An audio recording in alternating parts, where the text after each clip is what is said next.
E aí, pessoal, tudo bem? Bom, há exatos 25 anos o Brasil conquistava o Tetra, né? Conquistava o título da Copa do Mundo de 1994, vencendo a Itália na decisão realizada em Pasadena, que é na região metropolitana de Los Angeles, vencendo por 3-2 nos pênaltis.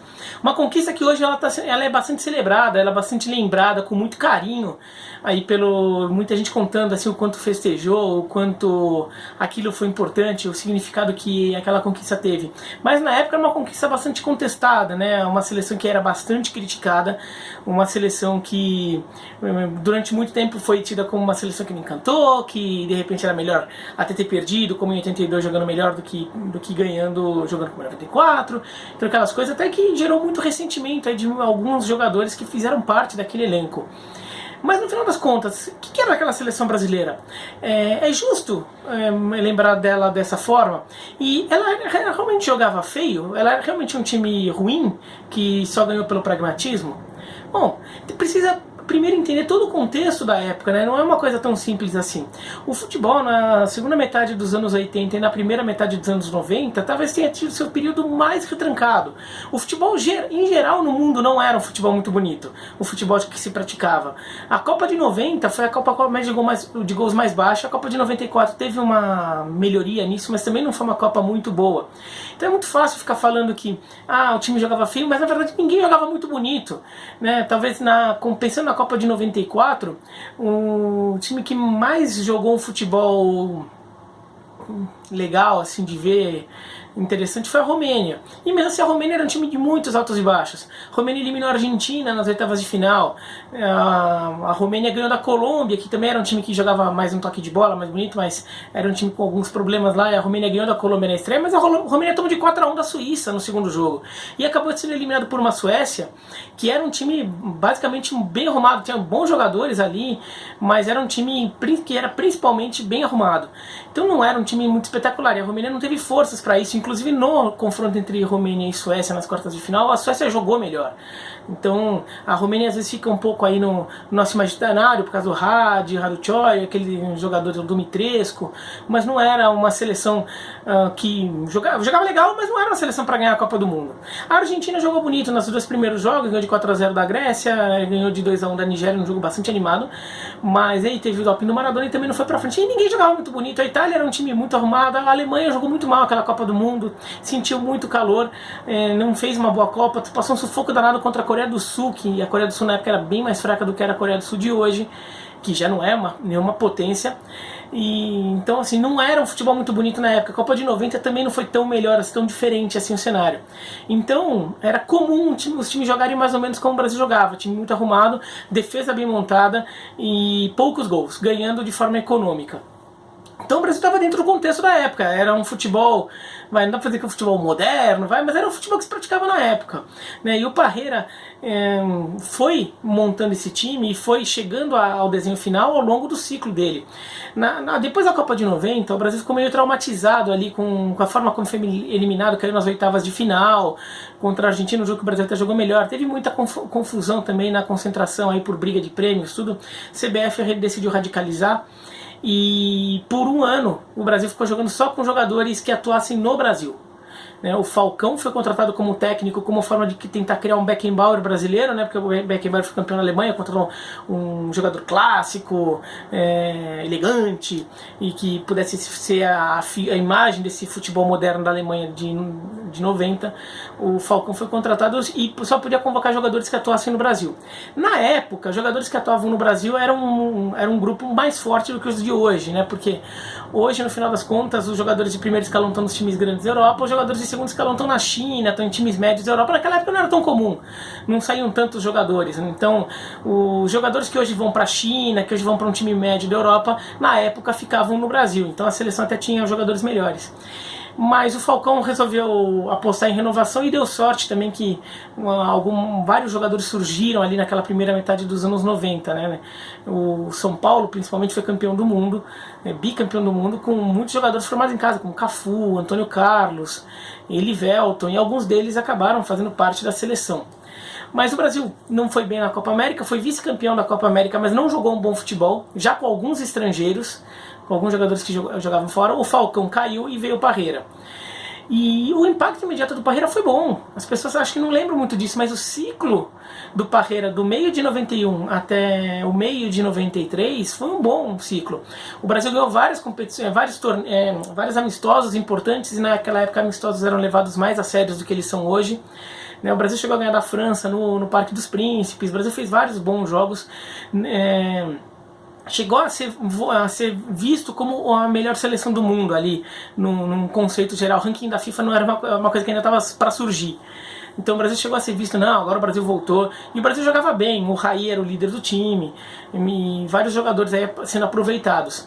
Só que nas eliminatórias da Copa de 93, as eliminatórias da Copa de 94, realizadas em 93, começaram a surgir muitos problemas, né? E naquela época as eliminatórias não é que nem hoje, que vai tudo espalhado ali ao longo de 2 anos, jogando 2 jogos por mês. Naquela época as seleções se reuniam e jogavam todas as eliminatórias num período aí de 2 meses.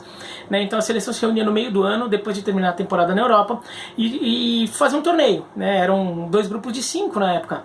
Na verdade, um grupo de 5 e um de 4. O Chile estava suspenso por causa da fogueteira lá do Rojas no Maracanã em 90, então o Chile não disputou as eliminatórias de 94. Mas era um grupo de 5, e o Brasil caiu no grupo com Uruguai, Bolívia, Equador e Venezuela, para passar em 2. Então o Brasil tinha um candidato forte ali. O problema que começou a surgir é que o time parecia ter atingido o auge um pouco antes do tempo. E nas eliminatórias começou a ter problemas, o time já não estava mais tão encaixado assim. Para piorar, o grande atacante do Brasil na época era o Careca, que fazia dupla com o Maradona no Napoli. E o Careca pediu dispensa da seleção, que se aposentou da seleção e foi jogar no Japão. Então ficou sem o Careca. A dupla de ataque virou Miller e Bebeto, que não tinham um entrosamento tão bom assim, um encaixe de estilo de jogo tão bom assim. E tinha aquela coisa do Parreira não convocar o Romário ali por indisciplina no jogo do Romário ali alguns meses antes. Então o Brasil perdeu um pouco aquele melhor momento ali, a coisa não encaixava. O Brasil acabou perdendo, empatou na estreia com o Equador e perdeu da Bolívia. E daí já criou pânico. O Brasil nunca tinha perdido um jogo de eliminatórias em situação nenhuma, perde da Bolívia na Bolívia e empata com o Equador. Depois, no resto do primeiro turno, o Brasil só jogando fora de casa, o Brasil empata com o Uruguai e ganha da Venezuela. Então ele ficou com uma vitória, 2 empates e uma derrota no primeiro turno, aí bateu um certo pânico. No segundo turno a coisa andou. O Brasil meteu 6-0 na Bolívia, o Brasil ganhou do Equador no Morumbi por 2-0. E ganhou da Venezuela fácil e chegou para o jogo contra o Uruguai só precisando do empate, mas uma derrota eliminava o Brasil. Então criou-se aquela comoção, volta Romário, o Romário entrou, acabou com o jogo, foi melhor em campo, e naquele momento o Romário definitivamente ganhou o posto de melhor atacante do Brasil, que meio que era do Careca, que não estava mais lá. E a partir disso, o Parreira também foi descobrindo algumas coisas com aquela dificuldade das eliminatórias. Um jogo-chave foi o jogo contra a Venezuela, na Venezuela, em que depois das dificuldades que o Brasil tinha enfrentado no Equador e na Bolívia, o Parreira faz uma coisa que na época era inimaginável e virou um escândalo nacional. O Parreira não só chamou de volta o Dunga, que até aquele momento ainda estava meio pagando por ter sido a imagem do fracasso de 90, e além de tudo ele pôs o Dunga de titular ao lado do Mauro Silva. Ou seja, o Brasil jogou com 2 volantes, o que na época virou um escândalo. Mas como assim com 2 volantes? Não precisa de 2 volantes, o Brasil tem que jogar com um volante só, porque naquela época o comum ainda era um 4-3-3 com um volante, 2 meias, 2 pontas e atacante, ou um 4-4-2, mas que fosse um volante e 3 meias, um meia mais pela direita, um meia mais pela esquerda e um centralizado. Não 2 volantes. Então aquilo foi um escândalo, mas de alguma forma o Brasil ficou um pouco mais arrumado e a coisa começou a andar. O Brasil ficou com o meio de campo mais encorpado e o Parreira começou a encontrar esse novo time. Ele vai, para pegar um pouco uma comparação com a situação do presente, o Parreira teve a habilidade até de perceber que precisava mudar o time. O time que nos 2 anos anteriores havia jogado muito bem, mas naquele momento já tinha se desencontrado, precisou fazer mudanças, ele fez rápido e mudanças polêmicas. E a coisa andou.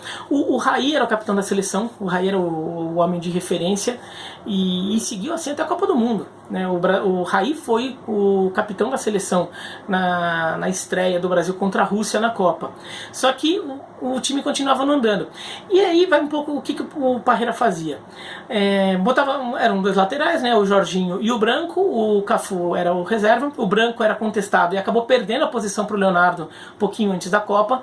O Branco era muito contestado. Muita gente já começava a pedir o Roberto Carlos, que estava despontando no Palmeiras. A dupla de zaga, inicialmente, era para ser Moser e Ricardo Gomes. Mas os dois contundiram. O Moser nem vai para a Copa. O Ricardo Gomes chega aí, mas é cortado. Fica Ricardo Gomes, Ricardo Rocha, mas o Ricardo Gomes se contunde, sai do time e entra o Aldair. Só que o Ricardo Rocha também machuca. Entra o Márcio Santos. E o Ronaldão é chamado, né, para completar ali o elenco, com o corte do Ricardo Gomes. A zaga se encontrou bem, o Aldair e o Márcio Santos se encaixaram bem. O Aldair já era tido já tinha ido na Copa de 90, era um zagueiro de primeira linha. O Márcio Santos ainda era um jogador que as pessoas achavam ele um bom zagueiro, mas ainda não era um jogador tão consolidado assim. 4 anos antes, desculpa. Em 90, ele estava defendendo o Novo Horizontino na final do Campeonato Paulista contra o Bragantino. Então, ainda era um jogador que estava surgindo. No meio de campo ficava o Dunga e o Mauro Silva, dois volantes. O Mauro Silva mais marcadorzão. O Dunga saía um pouco mais de jogo e tinha bom lançamento. O Dunga não era um jogador ruim. Ele não era um craque. Tá? Ele não era um volante como o Redondo, para pegar um volante da época que era muito mais técnico, o volante da Argentina. Ele não era um Falcão, né, uma referência aí na posição para o Brasil, ou não era o Júnior, que naquele momento ainda jogava de volante no Flamengo. Mas ele era um jogador que tinha alguma técnica, tinha espírito de liderança. Ele estava cascudo depois de tudo que aconteceu com ele em 90, então para segurar a bucha, segurar aquela pressão de 94. Ficavam Raí como meia pela direita, Zinho pela esquerda, mais na armação, e Bebeto e Romário na frente. A ideia é que Raí e Zinho articulassem mais, o Raí com mais criatividade e o Zinho segurando um pouco a bola ali, ajudando a fazer o jogo que o Parreira falava, que enquanto você tem a bola nos pés, o seu adversário não pode fazer nada com você, né? Então o conceito, eu já lembrava do que a gente viria depois com o tic-tac da Espanha, né? Que você, com a bola no pé, você evitava que o seu adversário te agredisse e você tinha tempo aí para tentar fazer a sua jogada. Isso acabava irritando, porque não era um time rápido, não era um time de troca de bola rápida, de tabelas muito bem elaboradas, com muitos dribles, não tinha nenhum ponta, por exemplo, no time. O ponta naquela época estava muito embaixo, né? Um jogador que fosse driblando pelos lados estava meio embaixo, então não tinha isso, e a imprensa reclamava, a imprensa se incomodava muito com esse cenário, né? Pediam que o Parreira fosse mais ousado, que desse mais chance para alguns garotos que já estavam surgindo no futebol brasileiro. Mas foi assim. Agora, o Raí, como o Raí acaba não encaixando tão bem nesse novo esquema, ele perde espaço e entra o Mazinho. O Mazinho, que era um lateral de origem, que tinha virado meia, e era um jogador forte, mas muito técnico ali, que compunha bem esse meio de campo. Faltava um pouco de criatividade para esse time, esse era um problema, né? Não tinha um meia tão de armação assim, ainda mais depois que o Raí saiu. Então um time que jogava um pouco quadrado, isso também fazia parte aí das críticas das pessoas. Agora, aquele time sempre pareceu muito sólido, sempre pareceu muito consciente do que ia fazer. E, bom, desde que eu acompanho o futebol, desde que eu acompanho Copas do Mundo, isso começou em 86, eu nunca vi uma seleção brasileira que desse tanta convicção de que ia ganhar um título como aquela de 94.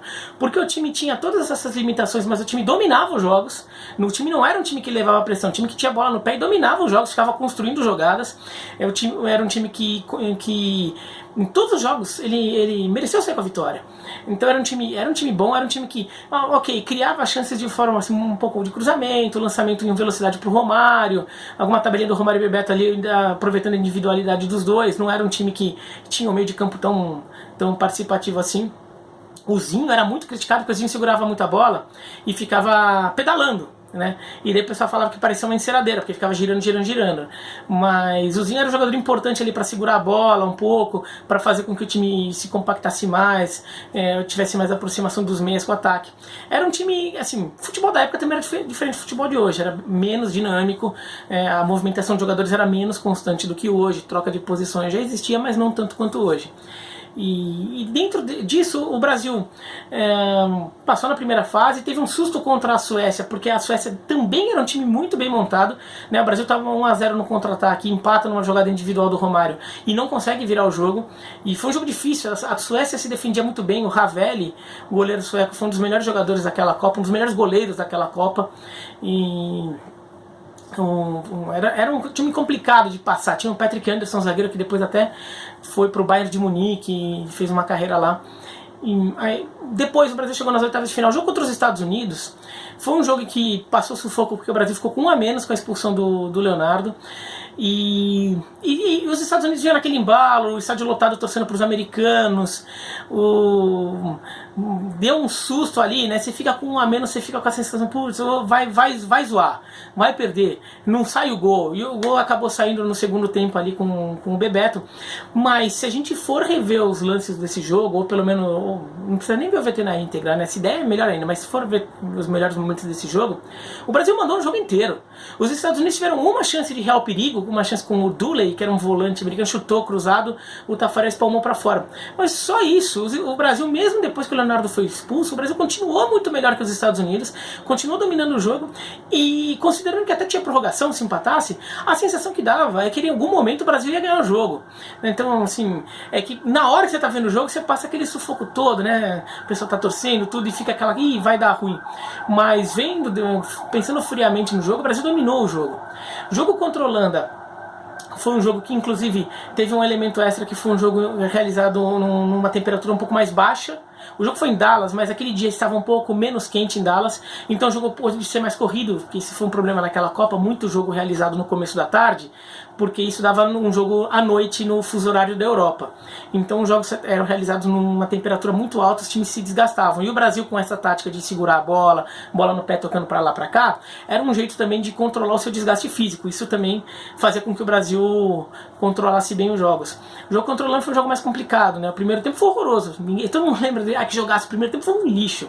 O segundo tempo, sim, daí os times resolveram sair fazendo um gol atrás do outro. O Brasil faz 2-0, a Holanda empata e o Brasil faz 3-2 naquele gol do branco. E aquele jogo teve, acho que foi o jogo que mais havia dúvida se o Brasil era capaz de ganhar, porque a Holanda não vinha bem naquela Copa, tinha perdido da Bélgica na primeira fase, e daí ganhou nas oitavas de final da Irlanda, mas não vinha jogando também assim. Agora havia muitas dúvidas, porque o branco estava entrando no time, depois da expulsão do Leonardo, e ele teria que marcar o Overmars, que era um ponta muito habilidoso, o da Holanda, que poderia achar muito espaço aí nas costas do branco, né? Que é um jogador que era um lateral mais lento que o Leonardo. No final das contas, o branco foi um dos melhores em campos, não só pelo gol. O gol surge numa falta que ele sofreu indo à frente, né? E o Brasil ganha o jogo. Aí a semifinal contra a Suécia, de novo, um jogo parecido com o jogo contra os Estados Unidos. Um jogo que o pessoal passou sufoco porque o gol demorou muito para sair. O gol sai faltando uns 10 minutos para acabar o jogo. Mas o Brasil foi senhor da partida. Teve zagueiro sueco salvando bola em cima da linha, o Ravelli fazendo boas defesas. O Brasil foi muito melhor que a Suécia o jogo inteiro. E claro que sempre tem aquela coisa da zica, de pô, daí vai ficando 0-0, vai para os pênaltis, mas assim, pensando racionalmente, parecia questão de tempo do gol sair. Mesmo que fosse essa questão de tempo viesse na prorrogação, né? A Suécia só se defendeu, não levou perigo ao gol do Brasil. O Brasil foi muito melhor que a Suécia. Então era um time que ficou mal visto aí pelo jeito de jogar, tudo, mas era um time muito sólido. Assim, ele foi muito dominante naquela Copa do Mundo. Chegou na final contra a Itália também, o Brasil. Aí a final, o jogo foi uma temperatura muito alta, a Itália se defendia muito bem, a Itália estava com o Baresi, estava voltando ele fez uma cirurgia no meio da Copa e voltou para a final, mas fez uma ótima final. A Itália chegou lá aos trancos e barrancos, assim, ganhando daquele jeito, ganhou da Nigéria, empatando o jogo no finalzinho, daí foi virar o jogo só na prorrogação, podia ter perdido para a Nigéria já nas oitavas. Nas quartas de final, estava ganhando na Espanha, e o juiz não deu um pênalti absurdo para a Espanha nos acréscimos, que poderia ser um empate da Espanha. A Espanha vinha jogando melhor naquela Copa do que a Itália. O Tassotti, o lateral italiano, ele dá uma cotovelada no Luiz Henrique. O Luiz Henrique, hoje técnico, né, passou pelo Barcelona, dá uma cotovelada e o rosto do Luiz Henrique fica sangrando. Só que o árbitro não viu o lance, o Bandeira também não viu, e mesmo com ele sangrando não deram pênalti. Mas o Tassotti até foi expulso, foi suspenso depois pela FIFA por essa cotovelada. Então a Itália foi chegar, a Itália realmente jogar bem mesmo. A Itália jogou só na semifinal contra a Bulgária. Então a Itália foi chegando aos trancos e barrancos. O Baggio não vinha fazendo partidas muito brilhantes assim do ponto de vista de articulação, domínio, técnica, mas ele aparecia na hora decisiva para salvar um time que estava meio ali, se defendia bem, mas na frente era meio Deus nos acuda. Tinha até perdido a Irlanda na estreia. E a Itália chega para pegar o Brasil assim, o Brasil acaba sendo um jogo muito nervoso, porque também sempre fica aquela tensão, aquele momento de o Baggio decidir. O Baggio teve uma boa oportunidade, um chute de fora da área que o Taffarel defende, mas o Brasil também foi dominante naquele jogo. Só que aquele jogo o Brasil mesmo também já jogou um pouco no limite físico, não conseguiu ter aquele nível de domínio que teve nos jogos anteriores, acabou ganhando o título só nos pênaltis. Mas foi um título absolutamente merecido. O Brasil foi muito superior a qualquer outro time naquela Copa do Mundo, inclusive muito melhor que a Itália, apesar do empate na final. O estilo de jogo não era bonito, mas isso não dá para ignorar, mas era um estilo de jogo mais parecido com o futebol da época, que o futebol da época não era um futebol tão ofensivo, até que o de hoje. O futebol de hoje é melhor que o futebol que era em geral, né, da época. Então era um time que jogava dentro de conceitos que para a época funcionavam bem, e time que teve que aguentar uma pressão pelo título, porque já fazia 24 anos que o Brasil não ganhava título. E daí tem uma coisa que assim, nesse período de 70 a 94, o Brasil não é só que o Brasil não ganhou título. O Brasil, tirando em 82, o Brasil nunca pareceu realmente ser o melhor time do mundo. Né? Em 74 não era, em 78 a seleção era muito criticada, foi terceiro lugar, invicto, a gente teve aquela polêmica da Argentina e Peru, tudo, mas não era uma seleção também que sobrava. O Brasil foi segundo colocado no grupo na primeira fase, né? Acho que foi a última vez que o Brasil não foi primeiro colocado numa fase de grupos da Copa do Mundo, foi em 78. Em 82, sim, a seleção muito boa, tudo acabou perdendo para a Itália. Em 86 era uma seleção remendada, com jogadores de 82 já em fim de carreira, ou em situação física já não ideal, mas alguns jogadores que tinham não era uma boa geração, a geração que estava surgindo naquela segunda metade dos anos 80, ali não tinha, assim, faltava gente. O Careca acabou sendo uma exceção, o Careca e o Miller fazendo dupla de ataque foram exceções. E em 90 aquele time que tinha uma defesa boa, bons nomes na defesa, bons nomes no ataque, mas faltava gente de qualidade no meio de campo naquela época. E o time do Lazzaroni, que acabou se perdendo até em picuinhas internas, tudo, mas o Lazzaroni tentou jogar o time no 3-5-2, que era o esquema tático que mais adotado na época, e foi muito cornetado por isso também. Então o Brasil não era assim que as pessoas viam o Brasil como uma grande potência do futebol mundial mais. Assim, tinha-se uma ideia de que em 90 marcou que o futebol mudou, o futebol moderno, o futebol da Alemanha Ocidental, é o futebol que se joga na Europa, um pouco como está hoje aqui. E acho que o Parreira, ele foi muito hábil em não só fazer o time jogar num esquema um pouco dentro do contexto da época, mas de escolher jogadores que comprassem essa briga e que encarassem o desafio, né? Porque é uma seleção que alguns dos jogadores nem eram os melhores da época, porque o Brasil era uma seleção até meio envelhecida, não tinha muitos garotos ali, jogadores mais jovens estavam surgindo. O Ronaldo, o fenômeno no banco, que ele nem chega a entrar em campo, o Paulo Sérgio, que foi convocado, que também era um daquela leva do Novo Horizontino de 90, que estava no Corinthians, depois ele joga no Bayer Leverkusen, na Roma.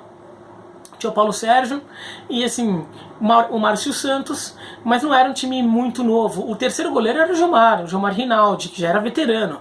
Então era um time cascudo, mas o Parreira achou que era necessário um time cascudo para comprar aquela briga, para ter experiência e consciência de como entrar naquele momento. E ele foi bem sucedido. É uma seleção que acho que às vezes é um pouco injustiçada assim, Mas não porque eu jogava, não, era o time que jogava feio e tudo. Não jogava bonito mesmo. Mas acho que a injustiça tá em não reconhecer que o futebol da época era daquele jeito. Então era um time dentro do contexto da época. Era talvez o futebol que o Brasil precisasse jogar para ganhar a Copa do Mundo naquele momento, um momento em que realmente o Brasil tinha saído um pouco dos holofotes como top 3 do futebol mundial. A primeira prateleira do futebol mundial, né? Já era visto até o início da Copa, a Alemanha era a favorita da Copa, né? De 94. Então o Brasil tinha saído daquela primeira prateleira entre seleções e entre clubes também, né? Depois daqueles títulos de Flamengo e Grêmio no começo dos anos 80, o Brasil só vai voltar a ter um título de Libertadores e Mundial com o São Paulo em 92.